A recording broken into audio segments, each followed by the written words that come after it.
Ebu Bekri nga njeri emocional, i urt, i budh në natyrën e tij, i durueshëm, u bë burri më madhështor që ka pa historia islame në momentin më kritik të shtetit islam.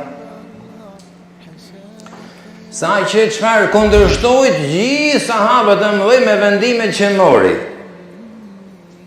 Cilët ishin vendimet?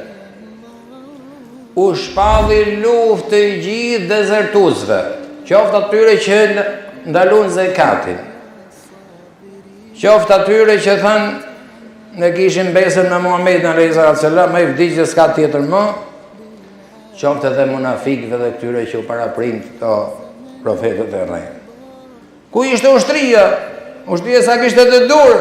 Maj sa kishte u mobilizu.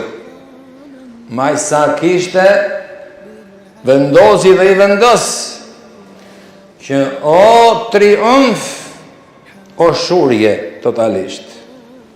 Sa po e filloi detyrën ky khalifin nderuar dhe i bekum i Resulullahit sallallahu alaihi wasallam, u përball me luftrat mogjaqatare.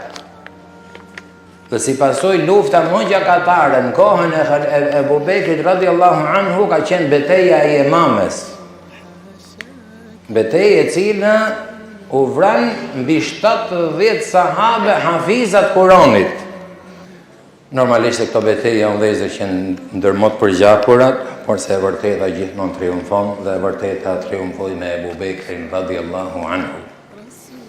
I shohi dhe i shpartalloi të gjithë iniciatorët e këtyre dezertimeve që ndodhen fill pas vdekjes Resulullahit sallallahu alaihi wasallam, i vrau dhe i shkatroi edhe ato përbindësha që u frymëzuan nga munafikët, po edhe nga ato përbindësha që pretenduan edhe profetësinë pas Resulullahit sallallahu alaihi wasallam.